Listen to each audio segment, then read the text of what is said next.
السلام علیکم ورحمۃ اللہ وبرکاتہ۔ نحمده ونصلی علی رسوله الکریم، اما بعد۔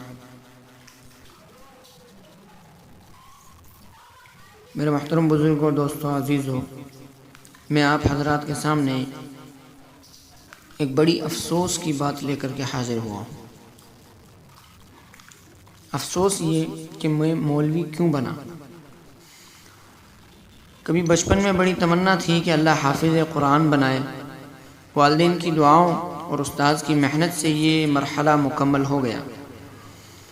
ابھی تک تو عمر 10 سال تھی، کہیں بھی جا سکتے تھے، مگر قسمت میں مولوی اور پھر مفتی بننا لکھا تھا۔ مگر کیا معلوم ہوتا کہ مولوی اور مفتی بن کر بھی کوئی کام یا ہنر ہی سیکھنا پڑے گا، اور اتنے دکھ کھانے پڑیں گے کہ دل یہ کہنے لگے گا کہ کاش میں مولوی نہ بنتا، صرف دیندار بن جاتا۔ کیونکہ نیا فارغ مولوی بیچارہ جب کسی مدرسہ میں پڑھانے کے لیے درخواست دیتا ہے، اپلیکیشن دیتا ہے، تو محتمیم اور ذمہ داران کی آواز آتی ہے کہ ہم کو تجربہ کار مولوی چاہیے، اور وہ بھی 6-7 ہزار تنخواہ میں، اس شرط کے ساتھ کہ وہ 24 گھنٹے مدرسے کی چہار دیواری میں طلباء کے ساتھ قید رہے گا۔ نہ وہ باہر امامت کر سکتا ہے اور نہ کوئی کاروبار کر سکتا ہے۔ نیا فاضل مولوی مدرسہ کے دروازے سے مایوس ہو کر واپس آ جاتا ہے، کیونکہ وہ تجربہ کار نہیں ہے۔ پھر وہ کسی مسجد میں امامت کا فیصلہ لیتا ہے تو وہاں اور منہ کی کھانی پڑتی ہے۔ مسجد والے ایسی شرطیں رکھتے ہیں کہ لگتا ہے کہ جیسے وہ اس سے حرمین شریفین میں نماز پڑھوائیں گے۔ مسجد والوں کی شرطیں یہ ہوتی ہیں: عالم ہو، مفتی بھی ہو، شادی شدہ بھی ہو، سال لگا ہوا ہو، لچھے دار مقرر ہو، اور ساتھ میں خوبصورت بھی ہو، اور تندرستی سے عالم لگتا ہو، دبلا پتلا چھوٹے قد کا نہ ہو، اور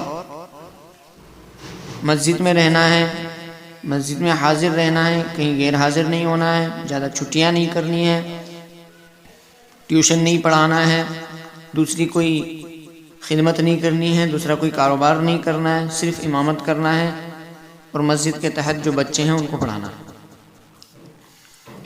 اب اس کو معقول تنخواہ 7,000 ملے گی۔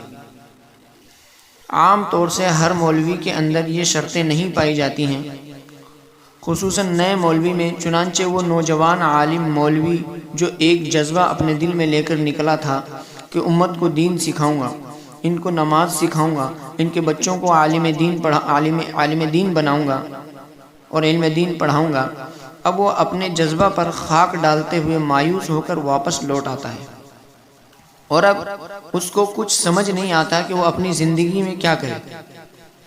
کبھی وہ سوچتا ہے کوئی دکان کر لے گا، کبھی ارادہ بناتا ہے کوئی چھوٹا موٹا کاروبار کرے یا کوئی اور ہنر سیکھے گا، اور اس طرح وہ مولوی اور اس کا علم و عمل خاک میں مل جاتا ہے، اور وہ مولوی گھر والوں اور بستی والوں کی نظر میں گر جاتا ہے، اور سب کے طعنے اس کو سننے ملتے رہتے ہیں۔ تو اس وقت وہ تمنا کر رہا ہوتا ہے کہ کاش میں مولوی نہ بنتا، کاش میں شروع سے ہی کوئی اور کام کرتا تو اب تک لاکھوں کما لیتا، اور لوگوں کے یہ طعنے آج مجھے نہیں ملتے۔ افسوس، میں عالم کیوں بنا، میں عالم کیوں بنا۔ یہاں تک کہ محلے کے دکاندار، تاجر، لین دین کرنے والے امام صاحب سے کوئی چیز لین دین کرنے میں بڑی قیمت لگاتے ہیں، بڑھا چڑھا کے لگاتے ہیں۔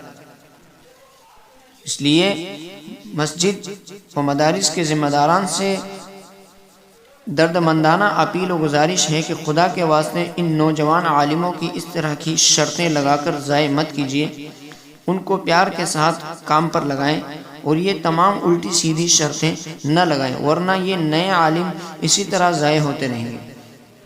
عالم العلماء ورثۃ الانبیاء، عالم تو نبیوں کے وارث ہیں، اس لیے ان کی قدر کرو، ان کو غلام نہ بناؤ، بلکہ یہ ان کے ہم غلام بنے، ہم ان کے غلام بنے۔ ان کے ذریعے سے دنیا کے اندر دین زندہ ہے، اگر علماء دنیا میں نہ رہے تو ہمیں دین، ہمارے بچوں کو دین کون سکھائے گا؟